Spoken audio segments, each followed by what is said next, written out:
any student, by the fact of going to college, is able to borrow student loans, typically Stafford loans.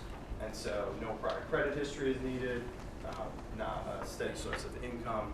By the very fact of going to school, students can borrow loans up to a certain amount every year. So those are the three main types of financial aid. So let's talk a little bit about each of these.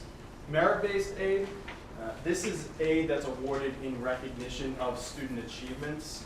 And so typically this could be academic, artistic, athletic, etc. Merit-based aid is something that each individual institution will award kind of on their own. And this is somewhat competitive. Applicants are often compared against one another. It may or may not be renewable, although most colleges will have this be renewable every year. And unfortunately, merit-based aid is not offered at every school. So one of the questions you might want to ask, even during the admissions process, is do you offer any merit-based aid? And so unlike need-based aid that we'll talk about in a little bit, this is strictly based on student achievements during high school. So I can give you an example. At Worcester Polytech, we had merit-based aid. We called it the Presidential Scholarship. We had a couple other ones for the University Award. That's the other thing. Individual schools will call merit-based aid different things. They won't call it merit-based aid, unfortunately. Again, it can be called like a Presidential Scholarship, Presidential Grant, or something like that. So merit-based aid, not at every school. You're competing against other students, other applicants for these scholarship dollars. Need-based aid, on the other hand, is not based on any achievements or meritorious accolades during high school. This is based on the family's financial eligibility or need.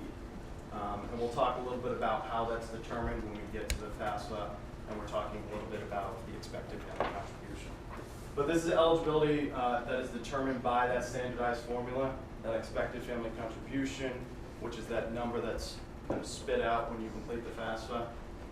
Need-based aid could include grants, which is, again, what you want to try to maximize, work study, the next good tier, and then also loans.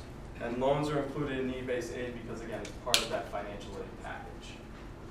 Most financial aid is need-based, so most of the financial aid that you see at institutions will be considered need-based aid. And for students to maintain this, they must be making satisfactory academic progress, which will vary from college to college. It's typically tied to passing a certain number of courses, having a certain GPA, different things like that. So merit-based aid, again, kind of that achievements in high school, competition against one another. Need-based aid is really driven by that FAFSA form and that expected family contribution. So those are the two major types of financial aid. There's also a lot of different sources of financial aid. So the federal government has sources of financial aid in forms of grants, work study, additional loans. The biggest grant from the federal government is the federal Pell Grant. And so this is a grant that's available to students on a yearly basis. And your eligibility for that is based on, again, that expected family contribution. So that's the biggest grant there as well. Work study, as I mentioned earlier, the way that federal work study works is colleges and universities receive a certain amount of money from the federal government to be designated as federal work study funds. And then it's up to the institution to turn around and award that. And so in a given year, an institution might have, we'll just say $100,000 in federal work study funds. They look at all students that might be eligible for that, and then they're going to divvy up that pie. So federal work study funds are something that's, it is considered a federal source of financial aid, but it's administered to the schools, and then the schools choose kind of how they award that. Yes? Is work study awarded to a student when they're accepted, or do they have to have started school and then they apply for work study position? That's a great question. So the work study award will, or you being awarded for it, will be included in that financial aid award letter. How most institutions will operate is you receive financial aid on that award letter if you choose to go to that institution. Once your son or daughter gets to school, they will then have to find a job on campus. Some schools will say, this is your job, and you'll pay. A lot of schools will kind of have you search for your own. So they'll have a job fair, and students can go. And then really it's up to the student working with the department on campus how often they're going to work. So maybe it's a couple hours a week. Then they earn money. Good question. So there's federal financial aid. There's also aid from the state of Massachusetts in the form of the Mass Grant, which is the largest program offered through the state. There are certain scholarships available through Massachusetts as well. The John and Abigail Adams one is one that comes to mind. Different tuition waivers as well as loans available through the state of Massachusetts. The biggest loan through the state of Massachusetts is called the Massachusetts No Interest Loan. This is a program that, again, is administered through the state of Massachusetts, but individual institutions have to choose to participate in the loan program. So not every school that your son or daughter goes to will participate in this. If you want to learn more about what is offered through Massachusetts specifically, their website is osfa.mass.edu. OSFA, the Office of Student Financial Aid. So we got federal, we got state, and then also the individual colleges and universities will offer some institutional aid. And again, this is typically in the form of grants, those merit-based awards, scholarships, need-based, and then also some schools will have their own loan program. So for instance, at WPI, we had we called it an institutional loan, not very creative, but it was a loan that students could borrow, and it was a fixed interest rate. They could get up to, I think, $2,000 a year, and then they could use that to pay for some tuition expenses, and then once they graduated, they would pay back to school just like it was any other lender. Yes? The state-based financial aid, does that pertain only to state schools? Nope. It's going to be just for Mass residents, but it will be available for across all the institutions, community, public, and private schools.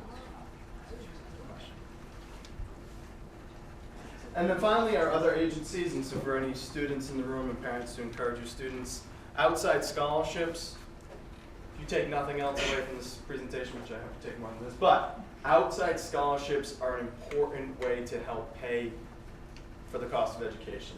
I can't stress this enough. There are organizations out there, there are outside scholarships, maybe through some parent employers, through community organizations that offer scholarships to students that you can utilize to pay for your college degree. And so these are ranging from relatively small scholarships, $500 and $1,000, which are still pretty good, up to some larger $15,000, $20,000 national scholarship opportunities. Take the time to apply for them.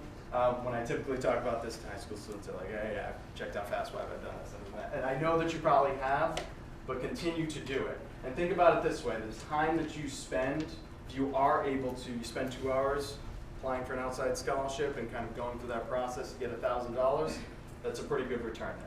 And that's money that you won't have to borrow, money that your parents won't have to pay. I'm sure they'll like that. And so it's just additional funds that you can pay for the cost of education. It's very, very important to try to secure those. I must have missed it, but where do you find, is there a site you can go to for this? Right. Okay. Outside scholarships. There's a few. Fastweb I know is a popular one. You could do a simple Google search just for private or scholarships that are available. Some colleges that you're applying to, sons and daughters are applying to, might have specific links to scholarship search engines that they like. Scholarship Experts is another one that works really well. Yeah. And coming probably early March, BMR will offer some, and definitely have your students apply. They fill out one scholarship application form, and they're qualified for about 15 to 20 through the local areas. They'll be right outside Mrs. Rondo's desk. They should know where that is. So definitely encourage them to come pick them up. And Mrs. Rondo has been posting them to Naviance, and Mr. Goulet has been sending emails as well with some scholarship opportunities to take a look at some of the resources. No, perfect. Absolutely. Absolutely. Parents, I would also check with your employer. Some employers have some scholarship opportunities available for your sons and daughters. The key with outside scholarships is to try to find those opportunities that would most be applicable to you and kind of narrow down your list to apply. Obviously, we all like the home runs. It'd be great if we could get a couple $5,000 outside scholarships. The problem is a lot of people apply for those, so don't forget about those smaller scholarships as well. You can be kind of crafty. Some scholarships you can maybe reuse an essay, change it around a little bit, just make sure you change the title name. But there's different ways to kind of be efficient when you're applying for those. And I can't stress this enough, outside scholarships is a great way to do it. We would consistently see outside students come in to WPI with outside scholarships to help pay for that bill, and it really was a difference maker, especially in the first year. So this is just to show you a financial aid breakdown from 2013-2014 undergraduate student aid, and kind of the bubbles here represent where the majority of student aid comes from, or I guess credits to help towards student aid. So you can see a majority is federal student loans, about 25% federal student grants, and then so on and so forth. So again, the largest piece is going to be those federal student loans, but not too far behind are federal grants and institutional grants and scholarships, so at least that's a good piece to see as well. So any questions about the types and sources of financial aid? Okay. Oh, sure. If you get a merit scholarship, does that have any effect negatively on FAFSA? Or if they see that you get something there, and they won't give you as much over here? From like an outside source or from the FAFSA, or like institution? need-based? Yeah, not really. So the institution is going to look at kind of the applicant holistically. And so they're going to say, you're going to be considered separately for that merit-based award versus that need-based money. What you could ask the school is, if your son or daughter gets some outside scholarships, how will they treat them? Most will put it right on top, so they'll cover any unmet needs. Some very rarely will do switches out, switching with dollars, so they'll take merit money and from the institution and lessen it if you get an outside scholarship. That's becoming less and less common, but check the institution. Okay, so let's talk about the application process. So FAFSA is the, everyone knows what FAFSA is? Yes, you've heard that? Okay. So FAFSA is the free application for federal student aid. This is the form that is required by all colleges for federal and mass student aid. It officially opens January 1st of 2016, so it's not available right now for the 16-17 academic year, excuse me. Come January 1st, it will be available. If you go to FAFSA.gov right now, you'll actually see the FAFSA for this current academic year at schools. So January 1st, it will become available, and you can complete that at FAFSA.gov. Don't go to FAFSA.com. They'll try to charge you. Just don't do it. So FAFSA.gov is the place that you want to go to complete the FAFSA. New this year, if any of you have sons or daughters who are already in college, and you went through the FAFSA and used a PIN to sign the FAFSA. New this year, the Department of Education introduced the FSA ID. And so the FSA ID is basically a more secure way to sign electronically the FAFSA. So each of you plus your student will have to create an FSA ID. And you can actually do that now, and I would encourage you to do that now. You go to fsaid.ed.gov. And really, it's just the username and password. The PIN, everyone was forgetting it. It just wasn't really an efficient system. So the FSA ID is what you'll be using to sign the FAFSA now moving forward. There's also, for completing the FAFSA, a lot of questions that we get is, come January 1st, you're going to be going out there, you're going to be using the FAFSA, and it's going to be asking for 2015 tax data. And so you might not have that done because you don't have to turn in your taxes until mid-April. So the best thing that you can do if you're filling out the FAFSA is to use estimates. And then what you can do is once you do file your taxes, go back into FAFSA electronically and update any changes that may have occurred once you did your taxes. Another tool that you can use is called the IRS Data Retrieval Tool.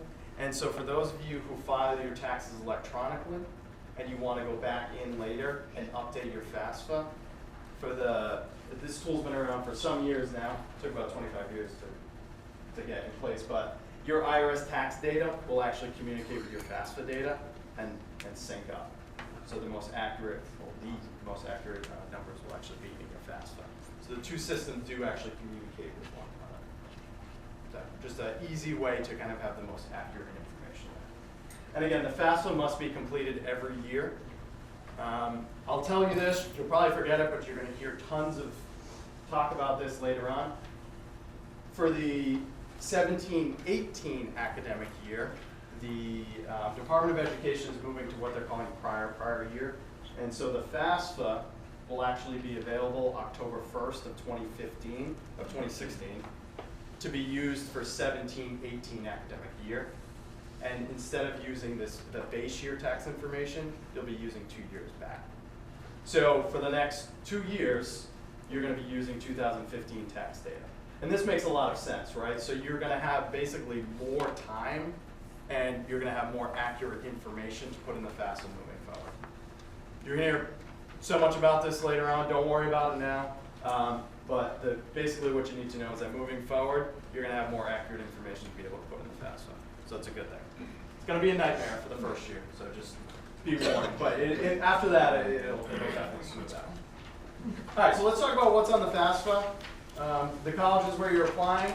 So each college has a federal code that you're going to put into the FAFSA, and your data will be sent there. It's going to have parent and student data. Who are the parents? Parents are married, including same-sex parents. All parents who live together, married or not. If you are in a divorced or separated situation, the parents for FAFSA purposes are going to be the custodial parent and the current spouse. So that's kind of who parents are when you're completing the FAFSA. Student, a little more straightforward, is the student going to school. It's going to ask for income, and again, for the 16-17 FAFSA, it's going to ask for 2015 income from both you and your students. And then it's also going to ask for asset information. So including savings, checking, investments, other property. Things to not include under assets, and this is all spelled out in the FAFSA, but these are some common errors of things that people include on the FAFSA. You do not have to include the value of your primary home. You do not have to include your retirement savings. You do not have to include any life insurance. You also do not have to include the value of a small family business. Those are not included under assets on the FAFSA. And these are some common mistakes. People put it in, and so just don't do that. So, but there you go. Those are things that you do not need to include on the FAFSA. Now, there's an additional form called the CSS profile that some institutions will require, and that will ask for additional information. On the FAFSA, you also put the number in the household and the number of children in college for that year. I just mentioned this, but other financial aid applications. So the FAFSA is the main form. The other common financial aid application is called the CSS Financial Aid Profile. And this is used by about 300 colleges, mainly private colleges. It asks, questions are a little more in depth, to say the least. And there is a fee associated with paying for this. You can fill this out online as well, collegeboard.org. And this application, again, is just ask for some supplemental information. If you're applying to a private college or university, they're probably going to ask for this form. So just check with the financial aid office, see if they require the CSS profile. And the reason institutions use this form is that this is the form that they're going to award any financial needs money coming from the institution off of. So this kind of calculates a separate expected family contribution, and they're going to use this form to award their funds. Again, not required by all institutions. Community college or state colleges will not require this form. So if that's kind of where your target area is, you don't have to worry about it. What is the FAFSA deadline? For most schools, it's Feb 1st. So it doesn't give you a lot of turnaround time. Schools will accept FAFSAs late. I'm not going to cut you off from aid. Just, you know, but what happens is the deadlines are pretty important because what happens is, you know, you're processing a lot of, you know, you're sitting there and once all the information is in, then the file can kind of officially be processed. So the earlier you can get it in, the better, obviously. Sure. Does that affect your benefits? No. It could affect, let me rephrase, it could potentially affect your benefits from the institutional aid purposes, but from federal aid purposes, no, it will not. Would that be for schools who do it, is it called a rolling basis It's tough. The packaging policies will be different at every institution, but in terms of kind of those federal funds, the funds that you're eligible to receive, Stafford loans, work study, and then Pell grants, that won't be affected. It might just be that institution.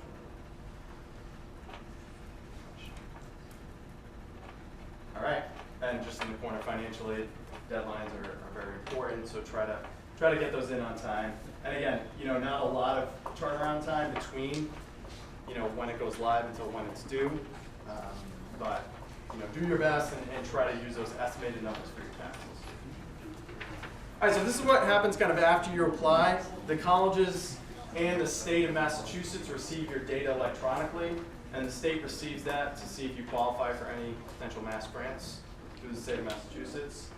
You will receive either electronically or by mail if you submit the FAFSA by mail. Most of you are going to do the FAFSA on the web and submit it that way. But if you choose to mail the FAFSA, you can certainly do that as well. But if you submit it electronically, you'll receive what's called a student aid report, or a SAR. And this is basically a printout of the information you put on the FAFSA. So just double check it. We all make mistakes. You add an extra 0 to your income, it's going to change your eligibility very quickly. So just double check to make sure that what you put in there is indeed accurate. And if there is a mistake, you can go right back on the FAFSA and update that. And then from the profile, you just kind of get an acknowledgement. You can go back in and double check your CSS profile to see if the information is accurate. In the meantime, the college is going to receive what's called an ICER. It's basically just a mirror image of what you receive, and they're going to be awarding financial aid based off of that. In the meantime, or after that, even after you get your financial aid award letter, if something does change, contact the financial aid office with any special circumstances or any changes that have happened to your financial situation. Unforeseen job loss, cut hours, et cetera, et cetera, et cetera. Contact the financial aid office. A lot of April is going to be dedicated to processing appeal letters and just really correcting some information. Colleges may also request verification documents. Verification basically is a process that compares your federal tax return to the numbers that you put on the FAFSA. So if you use that IRS data retrieval, you're going to be in good shape because, again, that's the most accurate information. But schools, if you don't do that, schools might ask for additional verification documents just to double check. Again, verification is going to be required by some institutions for all applicants, other institutions that kind of do it on a case-by-case basis. And then, as this is all happening, the colleges are reviewing your applications and determining your financial aid. So it's kind of a fluid process that's happening as you go throughout. And again, if anything ever changes during that time, contact the financial aid office. So any questions? Sure. The IRS data retrieval? Yes. Tool, would we generally do that prior to doing the FAFSA or the FAFSA first? Like, do they link together? That's what you mean. If you can't, you can. So if your taxes are done really early and then it's processed and then you go in to complete the FAFSA, it's going to give you the option to use the IRS data retrieval tool. And if your taxes are processed already, absolutely, you can transfer it right over. The problem is a lot of times it's a timing issue, and so you're kind of doing both simultaneously. But if you had to choose one over the other, I'd definitely do the FAFSA first, just to try to meet, because a lot of schools are going to have that one deadline, and just use estimated numbers. Now again, moving forward, this won't be an issue, because they're going to be using that 2 years, that prior year, in theory. And I say it's going to be crazy the first year because you're going to have 2 award years using 2015 data, but it'll be messy. But have no fear, moving forward, it's going to get a lot better. Like I said, this IRS data retrieval tool is about 20 years in the making, and it's simplified the process and streamlined the process. All right, so how financial aid decisions are made. So this is the basic financial aid formula. When you're talking about financial aid and you're talking about what is available to you, you always start with the cost of attendance, or COA. That cost of attendance is always that first number. And then subtracted from that is that expected family contribution, or that EFC. Now the expected family contribution is that number that's determined based on the information that you put on the FAFSA. So every school, when they're looking at your financial aid eligibility, is going to take their cost of attendance from the institution, and it's going to be different at every institution, community college, state college, private college. They're going to subtract that expected family contribution from the FAFSA, which again is going to be the same. Your expected family contribution travels with you. And then whatever's left is your financial aid eligibility. And colleges are going to fill in the aid eligibility with financial aid from a variety of sources. When we talk about the cost of attendance, it's really those total expenses for 1 year of college. So obviously tuition's a big one, other fees. But schools will build in room and board costs, they'll build in some miscellaneous expenses as well. They will build in some books and supply expenses, things like that. Cost of attendance is going to be, again, the maximum that you would pay for an entire year of college. This should be listed very clearly on the school's website. Sometimes they hide the financial aid website when you go to a school's website, but once you get to the financial aid website, the cost of attendance should be very clear. Hopefully in the award letters that you get, it will also have that cost of attendance number. But you know, the cost of attendance, again, it's going to be that top number, the maximum amount that you would pay per year, and also the maximum amount that you could get awarded financial aid up to. And then, so that's the top number, and subtracted from that is that expected family contribution. So again, this is the calculated amount that the family has the ability to absorb for 1 year of college expenses. That's really what the expected family contribution is. And again, it's the same federal formula used for every family, and it travels with you. It goes with you from school to school. It's going to change every year, probably not too much unless there's an extreme change in job or pay, different things like that.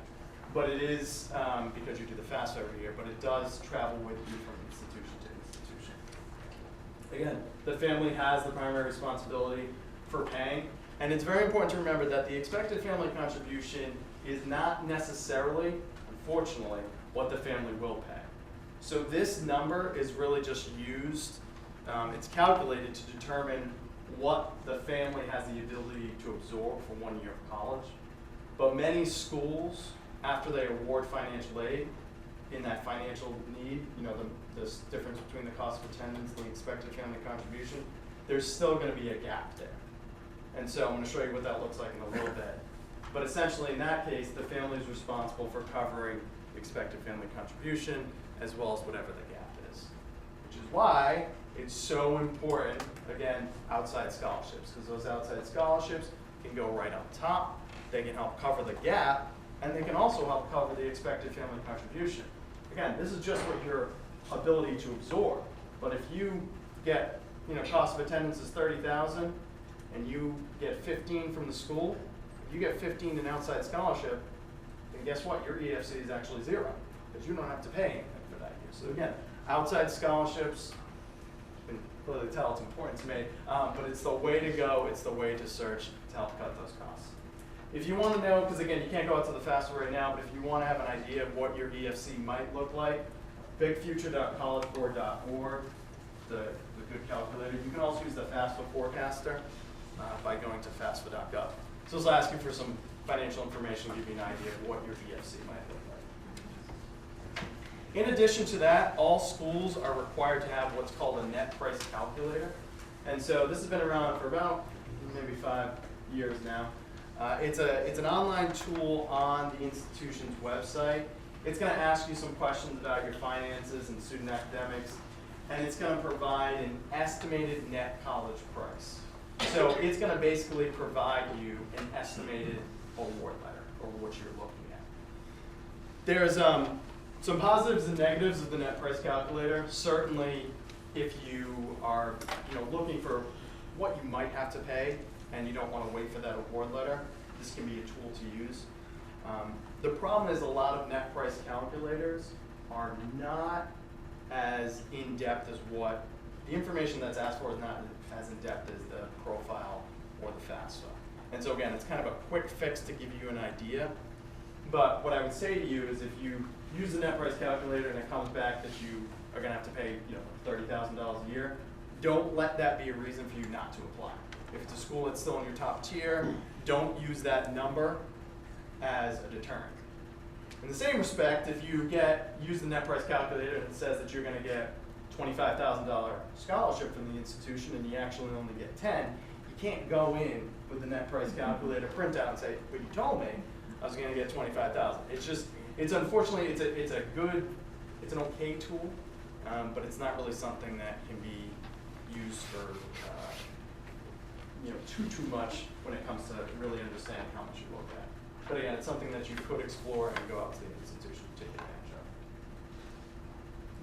of. So we get a lot of questions about what is the impact of assets and income on the expected family contribution. Again, that FAFSA form from the financial side is going to ask for the parents' income and asset information as well as the student's income and asset information. Most of it's going to come from the parent side. But just to give you an idea of what the asset impact on the expected family contribution is, this example here shows 4 in the family and 1 child in college. And you can see that for family A, B, and C, the combined parent income is the same, $75,000 across the board. But the combined parent asset of family A is 0, family B, $75,000, family C, $150,000.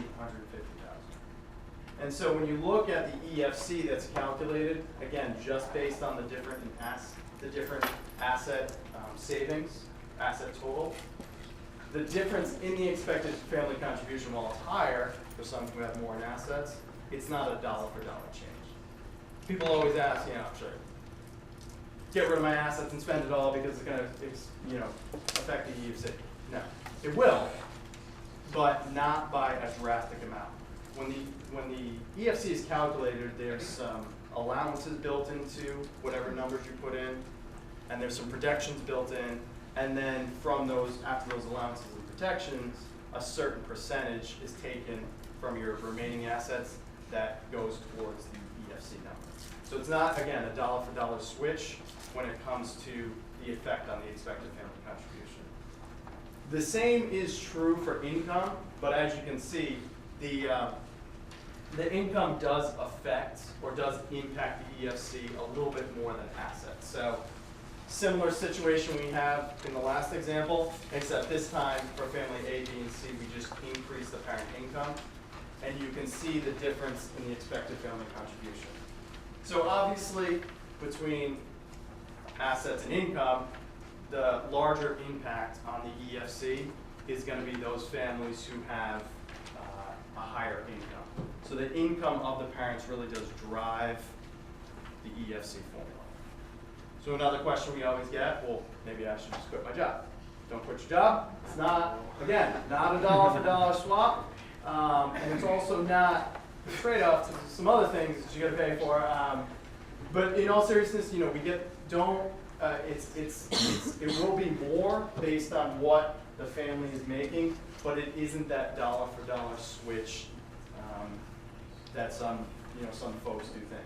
And again, that EFC formula is just used to determine that financial aid eligibility. It's not necessarily what you would pay.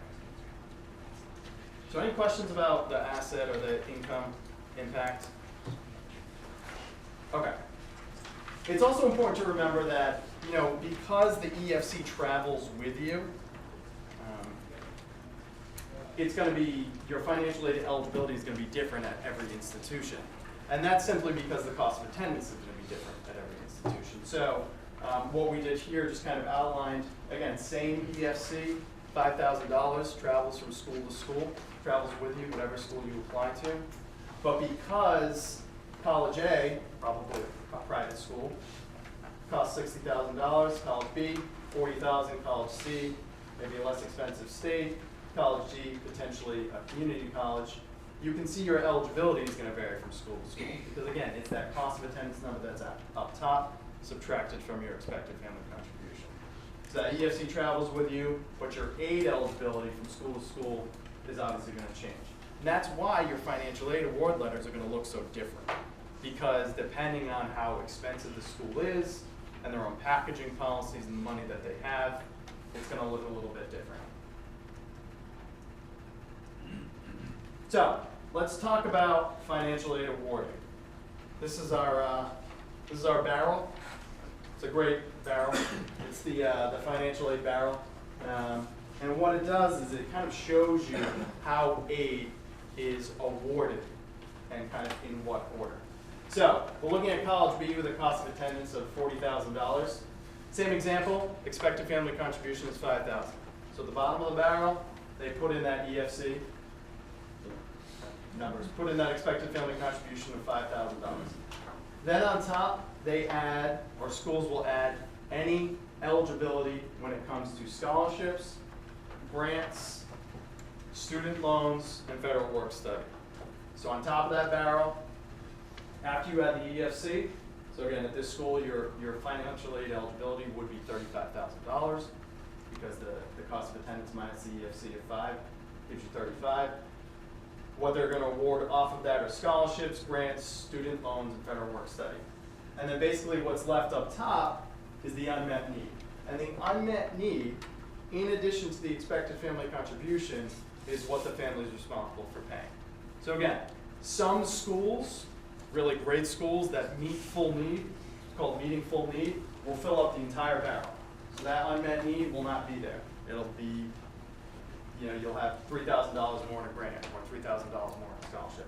Those are schools that are going to meet full need. A lot of schools, unfortunately, do not meet full need, and so what happens is you're responsible for the expected family contribution as well as the unmet need. So that's kind of how all awarding processes go.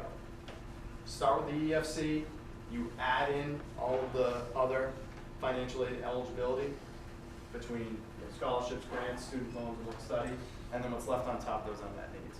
Now again, outside scholarships, say you got $3,000 in an outside scholarship, takes away that unmet need. So that's something that you could use to pay for the cost of college, or to help pay as well.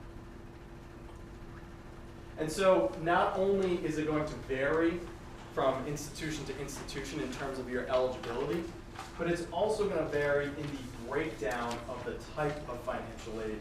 We'll start with totals. So the totals are going to vary from school to school. Again, even if a school that has the same cost of attendance, college A, B, and C, you can see that the cost of attendance at each of these is $40,000. Again, the EFC is $5,000. Because everyone has different packaging policies, they're all using the barrel, but they're putting less in it. You can see that at college A, $26,000 in grants and scholarships, $55,000 in student loans, work study, $3,500. This school met full need, $35,000 in total, plus EFC equals your cost of attendance. College B, got pretty close, but $3,000 less in grants and scholarships.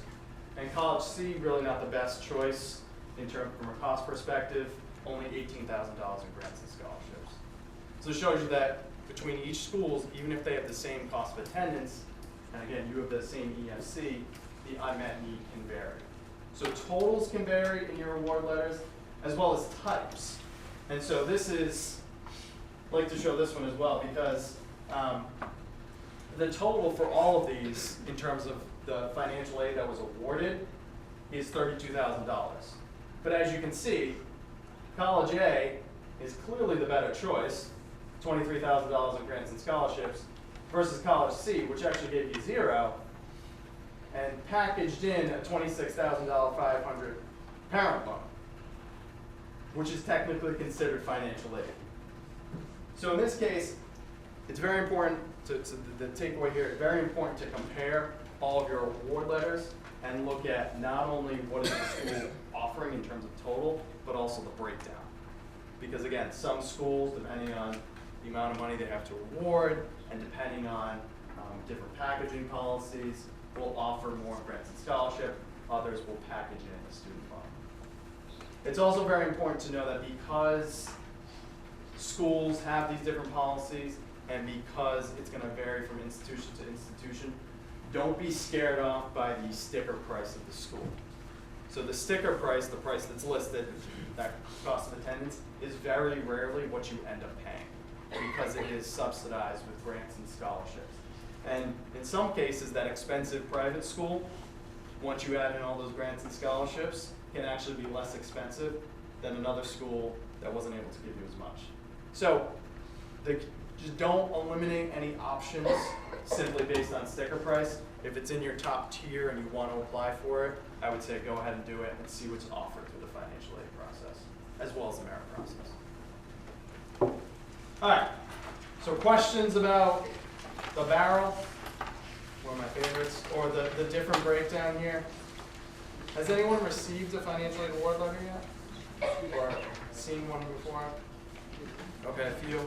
Yeah, and they're going to look very different, as I'm sure you can attest to. Some schools will have a really intricate breakdown of how much it is each semester, how much students are getting.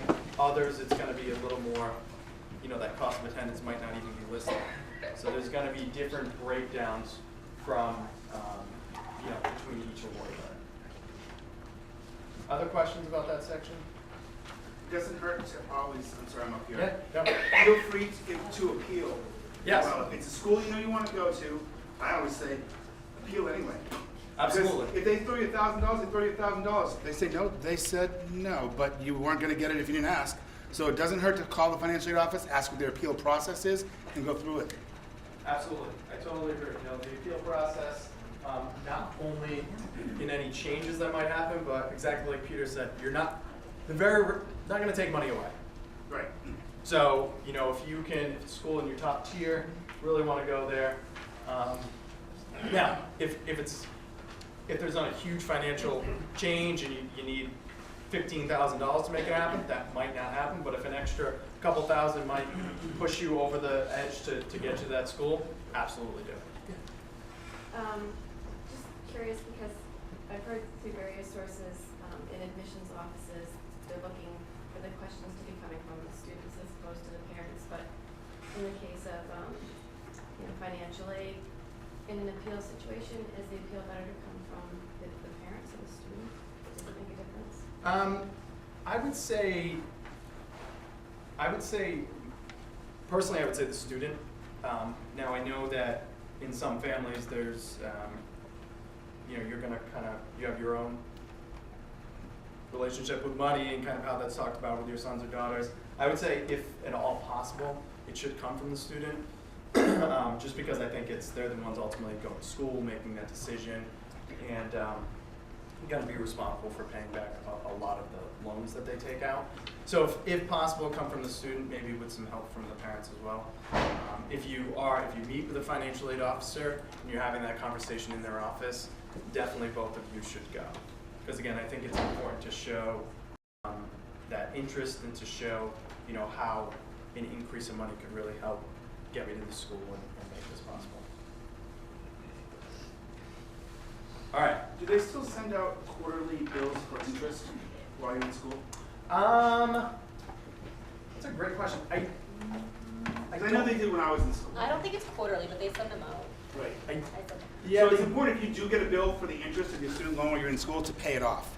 Because if it's $32, that $32 goes to the end of the loan and now you're paying interest on interest, and that's stupid.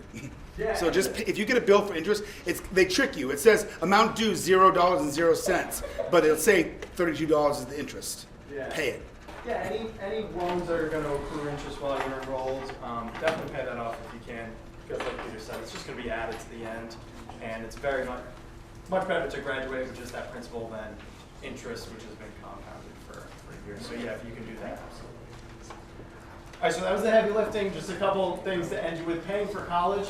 So there's a lot of different ways to fill the EFC and the unmet need. So let's say at your favorite college, which should also be the most cost-efficient choice I would advocate for. Your favorite college, you owe $20,000. Hopefully you can have some student savings and summer earnings pay for that, maybe some parent savings, some income. Parent contributes to a payment plan. A lot of schools will offer a payment plan as well. So you make payments throughout the year. You're not responsible for making kind of a large lump sum payment twice a year. Schools will offer payment plans, and this is just an example.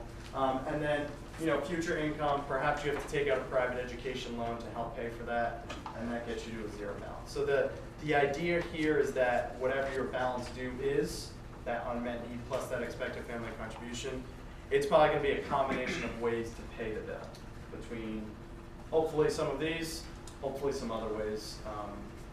Again, the less you can borrow, obviously the better, but there are multiple ways and kind of strategies, to help pay the bill. I will just kind of mention the direct student loans, and we'd like to talk about this. All students who are enrolled at least half-time at college and universities are eligible to borrow federal direct student loans. The student is the sole borrower, so parents are not co-signing. You're not on the promissory note. This is the student's responsibility to pay that. Like I said, it doesn't require a credit check. They come in both subsidized and unsubsidized amounts. Subsidized, the interest does not accrue while you're enrolled. Unsubsidized, it does, which you can start repaying while the student's enrolled. There are annual limits. For your first year, it's $5,500. Sophomore year, $6,500, $7,500, junior and senior year. There's a fixed interest rate for 2015, 2016 at 4.29%. This will change every year, but it will always be fixed. So the fixed amount will just change every year.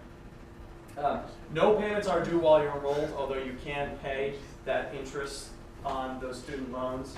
And if you think about kind of borrowing or what it's going to look like for repayment, $27,000 in debt, which is a little bit below what the average is now for students graduating with debt, would yield you about approximately $300 per month for 10 years to repay back that student loan. Students, make sure you don't miss this. Don't miss a payment. Don't This miss is your a payment. first chance to build credit, and you don't want to start off after investing in yourself for college and then start ruining your credit score and you can't do anything with the money you're making. So don't miss a student loan, and you can't, if you ever in your life claim bankruptcy, you cannot get rid of student debt. So that's just kind of what it's going to look like. Look, this is kind of a realistic conversation, and it's something that is a reality for a lot of students, and that we just put that there to give you an idea, students, as well as parents in the room, of what it's going to look like for that amount. Now, some of you borrowing more, obviously it's going to be a little bit more. If you're borrowing less, it's going to be less. The good news with the federal student loans is there are repayment plans. There are different options available. This assumes the 10-year standard repayment, which is the default repayment plan. It's going to result in the least amount of total interest and principal repaid back, or total interest accrued, excuse me. So this is the ideal situation if you can't do it, but there are other student loan repayment plan options out there available to students upon graduation. And they'll be very different once you graduate. But there's 7 federal student loan repayment plans available now. I think those are going to be condensed personally, but we will see. But anyways, there are options out there available to you. So I'll end you with some free resources. Community Resources FAFSA Day. It's free assistance for completing the FAFSA. They happen across the state throughout January and February. So this is kind of when they'll be doing the FAFSA. You can go to fafsaday.org for all the dates and times. Educational Opportunity Centers. So these are available throughout the state as well. They're free financial aid help. You can check out massedco.org. And then for certain families, there are IRS free tax preparation centers. And you can go to the IRS website to see if you would qualify for that free assistance there. And then paying the college bill seminars. So we offer these various locations in March and April. And so this actually, today was college financing. These kind of go a little bit more into the financial aid awards, the college bill, the different payment plans offered by the college loans, and then also kind of revisits what to ask the financial aid office. So this is a little more nitty-gritty into the actual bill once you get it and determine what school you will be going to. So, what can you do now? Research those financial aid applications, deadlines, deadlines and required applications. What does each school need? Might be a good idea to make an Excel spreadsheet or just have it written down somewhere. If you're applying to a lot of different schools, you're going to have different deadlines. The good news is February 1st is going to be kind of the big one. February 1st is going to be the big one for a lot of schools, so if you can do that, if you can get it to all by then, that's great. Talk with your child about paying for college. and all of you students in here, realistic figures, what it's going to look like, what the family is able to absorb if mom and dad are helping, and kind of ties to what you want to do in the future. It's okay to potentially go to a school that is maybe not your top choice, but might be saving you some money. It's okay to go to a community college for a couple of years and maybe transfer in and get some 2 years done in community college and then potentially transfer in. So again, just have those talks about what will work from a financial perspective. Use the net price calculators, and then also sign up for the MIFA emails. We pass out an evaluation, so we'd appreciate if you could take some time to complete that. We do listen to your feedback to make these presentations more valuable to you. So any questions or comments? Yeah. So you said that we don't have to, like, the payments aren't due while we're in college, like while we're enrolled. Can we, like, pay them off while we're enrolled though? Like, can we send payments in? Absolutely. You can start early repayment on your student loans. The thing to remember is that for your federal student loans, once you leave school, you have what's called a 6-month, it's a grace period. If you start repaying the principal on your student loans while you're enrolled, you lose that grace period. But that's okay if you're going to continue paying. Now, if you just do the interest payments, you still have that grace period. But you can absolutely start repaying while you're in school. Pay on the interest. You can pay on the interest, but she was talking about paying. But the key is to pay on the interest. The key is to pay on the interest, yeah. Okay. Definitely. Because then you're graduating with just the principal and it's a fixed Right, interest rate. exactly. Okay. All right, well, you've been excellent. Thank you. I'll be hanging out up here if you have any other personal questions. And thank you again. Good luck. Thank you.